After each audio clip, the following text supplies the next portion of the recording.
All right, and thank you guys for joining us. This is Mock Ad Hoc, the podcast, and I'm your host, Johnny B. I get fantasy owners ready for the preseason for your live draft, August or September.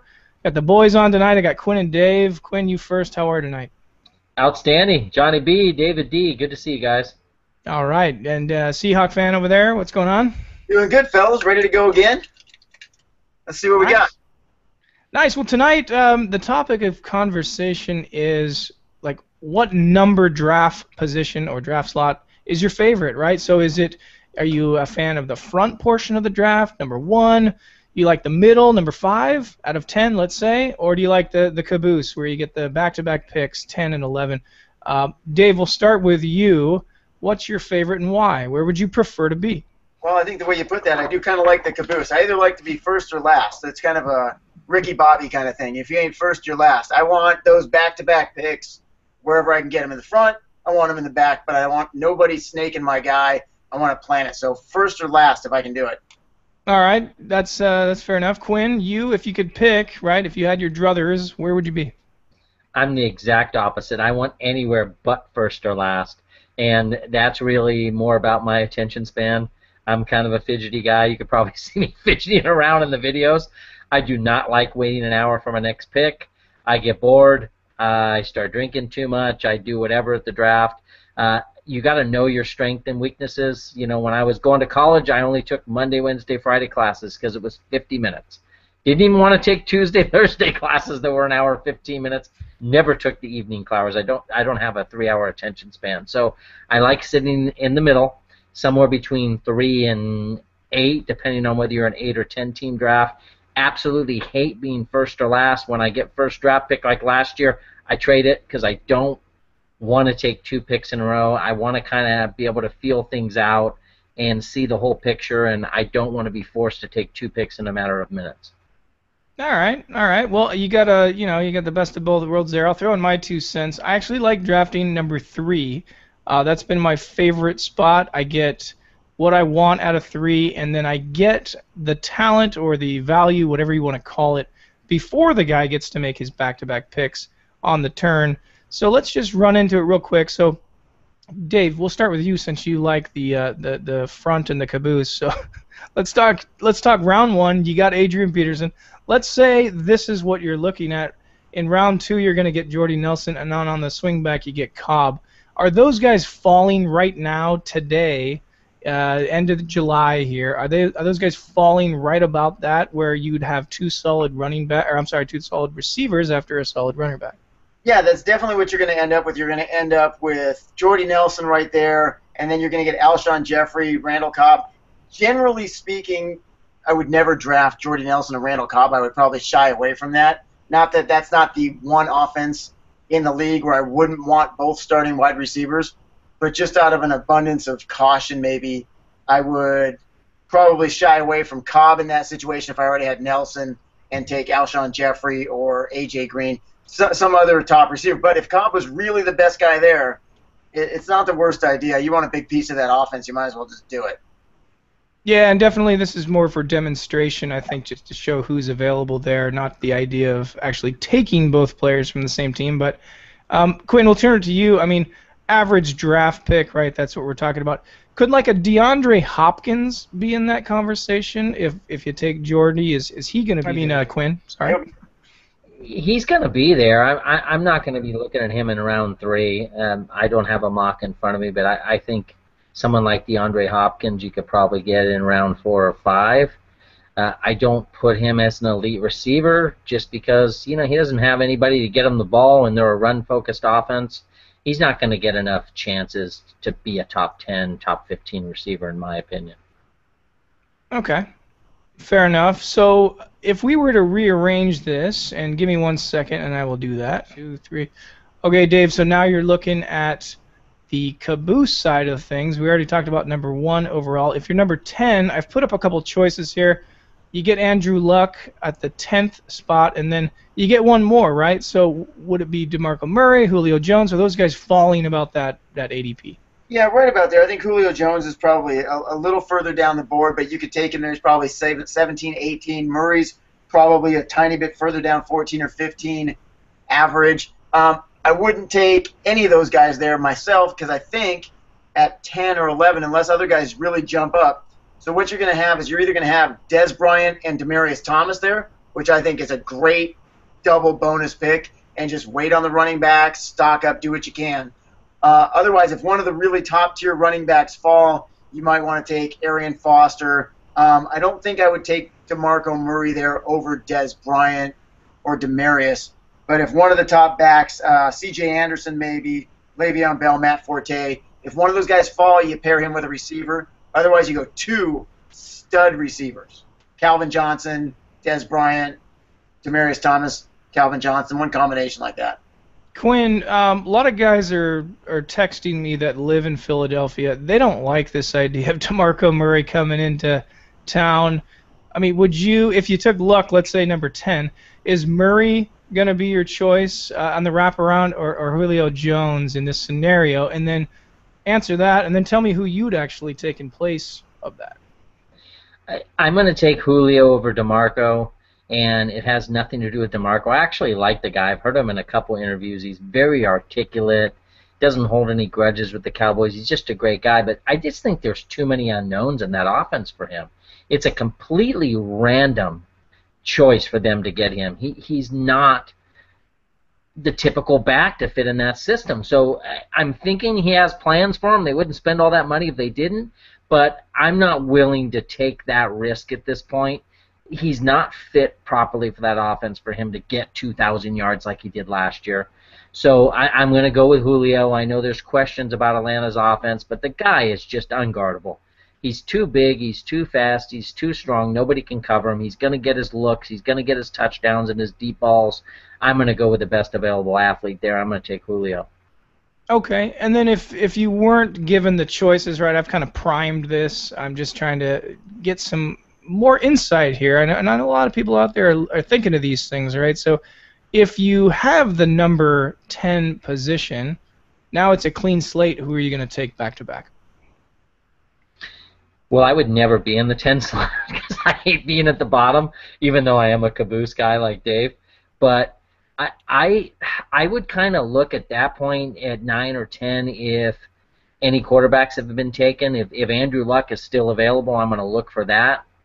Otherwise, I'm probably at 10. I would think the top 4 or 5 backs are gone. I'm going to shoot for an elite wide receiver. If I'm sitting at 10, that's a situation where I end up probably taking 2 receivers with 10 and 11, where if I was at 4 or 5, I might have a different strategy. I think the top 5 running backs are already going to be gone. I can get 2 top 5 receivers in that 10 and 11. I'm going to go for that. What about this? I'm just going to throw it up there. Antonio Brown, obviously a player you're very high on, and Calvin, a stud this year with Matt Stafford, who I know ADP-wise is going later than most, but I could see him doing a back-to-back pick. That's almost an upside-down technique as the 10th spot. Something like that is what you're describing then, right? Absolutely, without a doubt. Brown's going to get 9 to 10 looks a game. I mean, he's a reception machine. He's a yardage machine. Just the last 2 years, he's turned into a touchdown machine. And Calvin Johnson is just a beast. 6'5", 250. Nobody can cover him. It's literally 3 flies up on the deep balls. You just fling it out there, and he comes down with the ball every time. I think the last couple of years, due to injuries and some of the offensive struggles with Stafford, he has not achieved the greatness that we would expect. I think he's going to be right back there to one of the top 5 receivers, hands down, if not, one of the best in the league. Right. So, and that's good. That's definitely good you bring all that out. I think, Dave, give me the numbers on when Quinn would draft again in round 3 and round 4. And tell me, Dave, is this a dangerous scenario? Because now your runners are going to be thin, right? Well, looking at a mock draft I did today, I can give you an exact feedback from today's perspective. I don't think Antonio Brown gets the 10, but if he gets the 10 and you take him and Dez or him and Calvin Johnson or Demaryius Bryant, any of 2 of those 4 guys, you are really setting yourself up. You go back down, now it's coming all the way back around. You got 30 and 31, and what do you need? You need 2 running backs. Do not get caught drafting a quarterback at this point. You got to get 2 running backs. You got to wait on the quarterback, and it's a long wait to the number 50 pick. But if what I did today is I got around that spot, Justin Forsett and Melvin Gordon are sitting right there. Alfred Morris at 31 went today. Forsett went at 33. You could take Morris and Forsett. You could take Forsett and Melvin Gordon. Mm-hmm. Latavius Murray. You got a few guys there, and Latavius Murray, the rookie Melvin Gordon out of San Diego, or Justin Forsett, Alfred Morris. Alfred Morris is a pretty decent one when you've got two stud receivers, and Forsett's a great two in that scenario where you've kind of mortgaged your running back future for two one receivers. Right, and I think, for display purposes, I threw Antonio Brown there. We're dreaming, right? If you could have it that way, that's the way you'd want it. But again, I think Antonio Brown's been going 6 or 7, possibly 8 in a lot of the mocks I've seen. It's still early, but definitely that's the concept right here. I think if you're 10, if you're going to choose that way. Or the other way is you take 2 strong runners at 10. Now we're going to talk about the middle rounds, and I know, Quinn, you were kind of high on this idea of the middle round, so let's just take dead middle. Let's just start with the number 5 overall pick. I'm going to change the board real quick, and then you tell me about it, Quinn. Hang on one sec. All right, and we're back, and here's the deal, Quinn. You said you like the middle rounds, and so, most ADP, and in my opinion, I think Lynch would be right in that wheelhouse at 5. Is he somebody on your list that you could see yourself drafting, Quinn? Or give me another player that you'd prefer since you chose the number 5 spot as your favorite. I love Lynch, but at this point, looking at the mock draft, the top 4 running backs are gone. I'm going to go with the best available player at that point. It's reaching, but I'm going to go with Andrew Luck. It's a passing league. It's a quarterback league. As opposed to having the 5th best running back in the league, I'm going to take the best quarterback in the league. And, with the way the stats are in a passing league, Andrew Luck's going to have the most points in fantasy. So I'm not going to take the 5th best running back. I'm going to take the number 1 player in all of fantasy, and I'm going to reach and take the quarterback in the 5 spot. Okay, and then Dave, give me the digits on when he drafts again for round 2 and round 3, and then Quinn, you'll answer that, please. Number 16 and number 25 coming back around for the middle. Okay, so 16, Quinn. I'm just going to throw a couple guys out there. How about Jeremy Hill? How about Justin Forsett, A.J. Green? Could you see yourself taking any of those for your second pick? You're probably, obviously, you're already set on quarterback, so what do you think? Who's going to be around that 16th spot? I'm looking at a standard league with 2 running backs and 3 receivers. I'm going to try to get a top-tier receiver right here. So I'm looking for, an Alshon Jeffrey, Randall Cobb, an A.J. Green, someone who's going to be a number 1 receiver on a team so that I can establish that number 1 receiver at that point with my number 1 quarterback. And at that point, I'm going to fill in the running backs and just hope that those 2 studs are going to get me so many points that I'm going to be okay having second-level running backs. Dave, your thoughts on if you had the same choice here, you're 5, and let's say you took Luck, right? Listeners out there are probably thinking, yeah, I'd probably take Luck at 5. I know you're not, Dave, but go with it. Give me your second-round pick. If I'm stuck with Andrew Luck, which I guess it could be worse. Well, you can erase it, too, if you want. If I erased it, then I would have a running back at 5. I'd have Lynch, and then I'd feel comfortable going wide receiver with Jordy Nelson, Julio Jones there, and then making sure I had that number 1 receiver. Coming back at 25, I think you're looking at, Mark Ingram. If Cobb or another top-flight receiver were to fall to 25, and you went Lynch, Nelson, I think I'd look for 2 receivers there and wait on the quarterback and wait on the second running back. So running back, if you get running back first, then I want to be looking receiver. But the reality of picking in the middle, because you've got that movement from around you, you really need to be picking the best available player because it just has to fall to you, and you have to take the best available guy. At the beginning and the end, it gives you a little bit of an advantage in the sense that you can grab 2 receivers or a running back and a receiver, and somebody can't snag the guy you want. You can schedule it a little different, but in the middle, you really got to go with the best guy. So I'd go probably another receiver here because as you get to 25 or 30, the running backs aren't as valuable as the receivers if the guys are there. It just depends on if anybody falls. Right. So, it's been said numerous times in fantasy football, you have to nail your first two picks to really have a shot.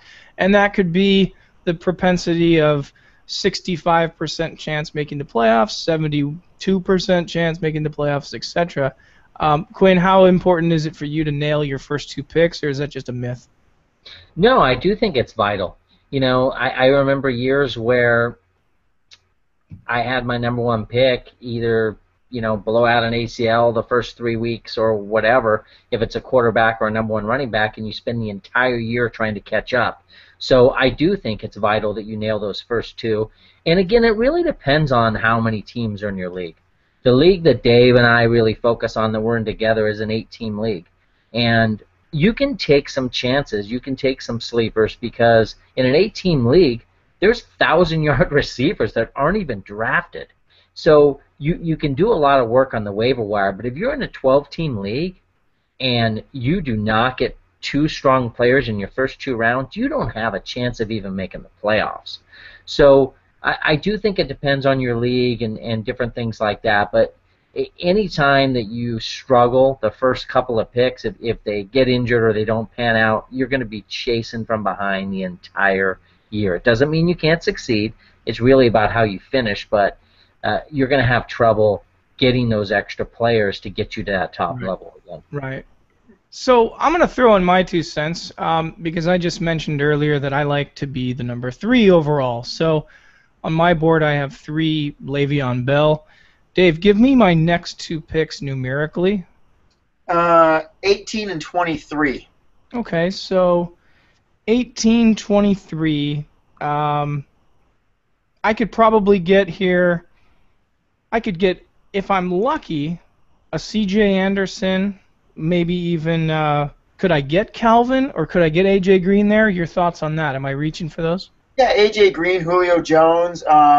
Calvin Johnson could be a bit of a stretch. He may be going in the top 15, but one of those guys is going to be there.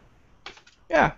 So that's kind of what I'm thinking. If I could squeeze in a C.J. Anderson between, those two there, C.J.'s not in my third round pick there. I'm just putting him as an example of where would I pick second. It's either between those two guys. I think that could possibly work, but I like 3 again because I get to steal that pick before it wraps around. Yeah, that guy takes a couple picks and leaves you a little thinner than you were coming back around, but you get to take one of those guys before he gets hit that chance. So we haven't really talked about kind of the other side of the draft. We've talked about 1, we've talked about being 10, we've talked about 3, and there's obviously some picks in the middle of those. Tell me about this, Dave. Tell me about the number 7 pick in this draft. That's only 2 more over than the middle, but I think 7 could be interesting because I like Gronkowski here. Your thoughts? I hate that. Don't pick him in the first round. I look at that, and you're getting 3 of the. I look at it like 3 of the top 27 players. So that's again why I like the top and the bottom there. I'm getting 4 of the top 31 at the end. I'm getting 3 of the top 21 if I pick first. So 7's tough because I think you've got 6 really good running backs. And then you're starting to decide between the number 1 receiver, whether it's Antonio Brown or Des Bryant, or are you taking Forte or McCoy or and I'm not saying these guys aren't great number 1 backs, but you got a bottom first-tier running back or the best receiver on the board, or Andrew Luck if you like that, or even Rodgers. Don't forget. I mean, Quinn said this a couple times. They're your draft picks. They're not anybody else's rankings. And it's really not about what they did last year. It's about what we think they're going to do this year. So remember, you're drafting for what they're going to do this year, not what they did last year. And so it's not all going to be the same, and there's a lot of variables in there. If you really think Antonio Brown's going to be the best receiver in football again, maybe he is. Maybe Calvin Johnson comes back and is, and he's a great pick there if he gets 2,000 yards and 20 touchdowns. Yeah. Quinn, I'm going to give you an example of a number 7 overall guy. I got Arian Foster on my board here. Tell me this. If 7 wraps around, Dave will give you the digits on that. 7 wraps around. Are you taking another runner, or are you going to take something different? 14. Oh, when 14 wraps around? That's easy math, yeah. 7-14, I should know that. Yeah. The first addition we learned as young boys that love football. Go all the way up, as many touchdowns as it would go. That's an abacus. Yeah, Foster's so good and consistent, but there's too many unknowns in that offense for me. And so I base a lot of my picks off what I think is going to happen, kind of like Dave talked about. I mean, look at the Packers. When Dave brings up Aaron Rodgers, last year at home, they were one of the most prolific offenses in the history of the NFL. They're scoring 50 points a game at home. On the road, they couldn't score at all. I mean, Rodgers was getting less than 10 points every single road game. So you do have to factor some of that stuff in. If I have to look at that, no, they're not going to score 50 points a game at home this year, but they're probably going to be close. There's no possible way their offense is going to be that anemic on the road this year. So I see upside on Cobb, upside on Nelson, upside on Lacey, and upside on Rodgers. So the people who are predicting last year, they're going to look at the stats. I think they're going to be better. So that's where you kind of have to put your own perspective in it and analyze all the elements and see where they're at. I mean, let's face it, the Packers were one play away from being in the Super Bowl last year, and I think they're even going to be better this year. So that's where you got to kind of factor in the personal elements of what you feel will happen as opposed to what happened last year. Yeah, because right now, as I look at it, I wonder, I mean, I understand your thoughts on Arian Foster. What do you think about flipping that pick? Would you ever take Des Bryant first? I'm thinking you might be able to squeeze Des Bryant. I don't think it's plausible here. I'm going to ask Dave in a second, but would you ever consider taking Des Bryant as your 7th overall selection? I would. If the first 6 picks were all running backs, and if I could take Des Bryant as opposed to the number 7 running back in the slot, let's say maybe Forsett or Forte or Arian Foster, I'm definitely going to do that. When you look at how he finished last year and how wide open the Dallas offense was, obviously they're not looking at running the ball as that big of a factor this year. They let DeMarco Murray go, and Des Bryant just got a contract yesterday. He was playing angry before, now he's going to play happy. He's a very emotional guy. I think he's going to be an elite receiver. He's going to get the looks. He's going to score a lot. Absolutely. If I have an option between the 7th best running back or the number 1 receiver, I'm 100% going to go with the number 1 receiver or quarterback in that slot. Dave, what do you think about Des Bryant, 7th overall? Obviously it depends, right? Because if, to Quinn's point, if there's a bunch of runners out there that have gone, I'm sure you might even be able to get somebody a little bit better than Dez, but there's not too many receivers that are better than him. What do you think about that, Dave? Yeah, so here's the thing. There's not that many guys there. What I'm going to look at is if 6 or 7 running backs are gone, now I've got to decide what's going to be there at 14. Are there going to be any running backs? So coming around on 14, I might need to grab one of those guys, and then I'll have Calvin Johnson. If Antonio Brown's still on the board, even if I don't pick him, he's there. So I'm looking to see. I've got 6 picks between 7 and 14. If there's 5 good receivers, maybe I take the running back because I know I'm going to get one of those guys coming back. If I take Matt Forte, I'm going to get one of those 5 or 6 guys coming back at 14. If I take one of those guys, there's no way I'm going to get a player as good as Forte at 14. Right. So that's the thought process. You're looking at the board and trying to decide how many players at that position are about to go off. Right. I think, for me, if I could ever pull this off, and I'm dreaming here, right, 10-man league, if I could ever get Antonio Brown 7, and somehow, some way, it goes either Aaron Rodgers or Luck, or there's a huge run on running backs, if I could get Dez and Antonio, I mean, that'd be the ultimate, right? That's what I'm dreaming about on an upside-down approach. Quinn, what do you think about that combo at 7? I think it's great. We talked about it before. I mean, if you can get two elite players, when we're talking elite, we're talking probably, if you get those two, you got two top five receivers. If things go how we plan, you're okay getting the 12th, 15th, 18th running back. As long as you get two starters in the running back position, or at least two guys who are going to see the ball 15 to 20 times a game.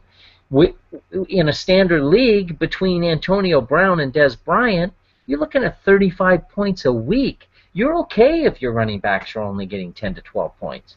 And every single game that you play, you're going to have an advantage over your opponent's first two receivers. So, absolutely, in that situation, you take the best available player. Don't get caught up in, oh my goodness, they started the quarterback run. I need the quarterback. I need the eighth or ninth best running back. You take the best player available, and that's where you kind of have to shift.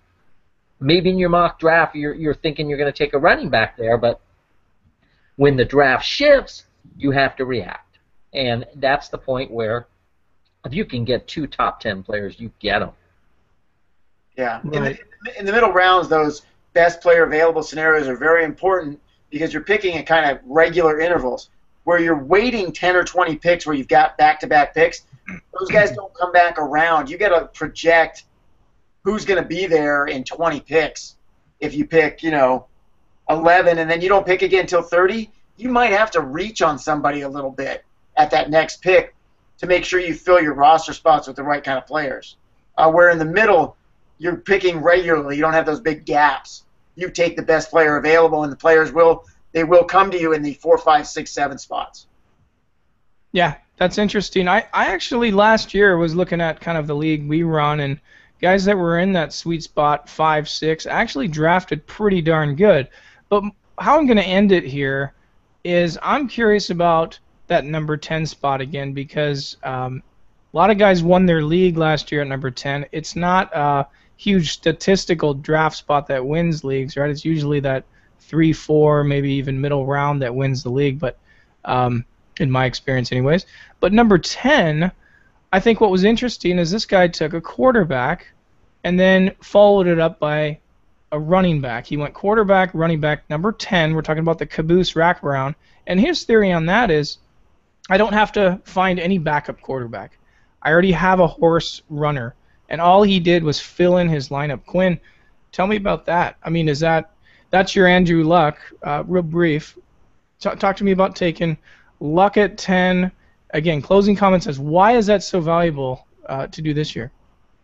Well, we talked about it before. It's a quarterback league, and I think if you take a quarterback there at 10 and you follow up with a stud running back, once everybody gets that first stud receiver, they're going to kind of take a deep breath and they're going to start looking maybe for running backs and quarterbacks. So you're still going to have some good runners on the board. Or excuse me, you got a runner there. You're going to have some good receivers on the board. I mean, how many 1,000-yard receivers were there last year that weren't even drafted? So knowing that you've got that nucleus of that quarterback and that running back that you can depend on week in and week out, once you've got that established, everybody else who took two receivers in the first round or took a quarterback and a receiver, now all of a sudden they're looking to get a quarterback before that quarterback run starts. And now you're going to kind of have free reign for about 2 rounds on that second tier of receivers that are available. So I don't have a problem with that philosophy at all. Dave, real quick, I'm gonna throw it to you like this. What if you get Luck number 10? Would you take Matt Forte or Des Bryant to back up that pick? Because you get 2 at 10. Once you make that commitment to the quarterback, Quinn's right. There are more receivers that can fill out your roster, but at 10, you're not picking again until the 30s. I think I'm going to take Dez. I need a stud receiver, and then like I said, I think you got Forsett or a couple guys at Mark Ingram down at 31. Now it's all running back by committee, which is a dangerous position anyways. But you just got to hit on some guys. You got to make some really good picks. You got to watch the waiver wires. You got to be active at the running back spot. And Absolutely, Johnny, and then you can start to throw darts in the middle of your draft. Yeah. If I could throw in one last thing on that, Johnny, when you look at how the NFL's changed, I mean, we can count on about 12 to 15 running backs we know are going to see the ball all the time. There are going to be a few surprise backs, either rookies. Every year there's a couple of those and a couple of backups who emerge, but we don't know what's going to happen with receivers, and you can get very good receivers in 10, 11, and 12, and receivers who weren't drafted. I mean, you look at the guys last year who emerged, the rookies, a lot of them weren't even drafted. Guys who are now top 10 receivers were not even drafted in our 8 and 10 team leagues. So there is more depth at receiver. So if you have to take the best available and get a quarterback earlier or 2 backs earlier, you've got a higher likelihood of getting a rookie receiver later or getting a rookie receiver or a different receiver off the waiver wire later in the year. Yeah, definitely. And I think I'll just close it up like this. Hey, find some software out there. If you've ever been to fantasycalculator.com, I'm a big fan of that because you're actually going to deal with live participants. These people are all over the country. There's a little chat box, and you can definitely ask them where they're from and get their advice. I think what's so funny in these chat room mock drafts is when somebody makes a crazy pick, quote-unquote crazy pick, people go so crazy in these chat rooms. It's a mock draft. This is fake. The term mock means fake. So have fun with it, but also try out some of the things we were talking about when you're at 1, take an Adrian Peterson, or a middle round like a Marshawn Lynch, or a number 10 like Andrew Luck, and play around with it so at least you're prepared. I think, Dave, I'm going to let you kind of close on some things that you talked about, because if you're listening out there, if you overstudy, if you over-research, and you do enough mocks, like Dave was saying, there's going to be guys that fall, and you're just laughing to yourself on the inside because you're like, I can't believe this guy's still here. Dave, finish it off for us here on that. Yeah, look for value. Do your research. Do the mock drafts. Again, they're fake. They're practice. They're there to teach you and help you understand who might fall. Try not to overdraft guys. Try to let guys fall to you and try and get the value. The more value you get, the better you're going to feel at the end of your draft. You're going to feel like you got some guys that you didn't have to get in the second round that you got in the fourth round. You're not smart until they start scoring points and you win your league, but you don't even know after the draft. But the mock drafts are just for practice, so play around with different scenarios. Try 2 running backs. Try 2 receivers. Try the quarterback. See how it turns out. Yeah, and know your numbers like Johnny B here. Get an abacus and know if you're the number 1 overall selection, you're drafting at 21 and 22, right? So, Quinn, what do you have to say to close? And we're going to catch everybody on the next show. Just thanks for joining us. I'm at Twitter handle UDDWorks. Quinn, give me some Steeler love. I saw a helmet there. Yeah, this is my little helmet. I probably spent like $50 at a pizza place to try to get my one Steeler helmet. But no, I do think the mock drafts are important more for what happens after, as you said. If you take 2 running backs, does that start the running back run? We always talk about the quarterback run. So I do think it's good to be prepared. And then, the more you can predict what's going to happen, the better you can react. Have fun with it. It is about being prepared, but keep in mind this is supposed to be fun. You do it with your friends, have a good time, eat some pizza, drink some beer or soda, and have a good time. And I look forward to the season. I wish they could just kick off now. Now that hockey's over, it's just the dreadful summer of nothing but baseball. So just kick the ball off already, will you? Well said. Well said. Look at the time here, folks. I've grown a beard. We're going to get ready for the next show. But, hey, whether you're drafting number 1, whether you're 5, 7, or 10, hopefully you learned a little bit something here. Do your mock drafts. And catch us next time on Mock Ad Hoc. For Quinn, Dave, I'm Johnny B. Thanks for tuning in. Peace, guys.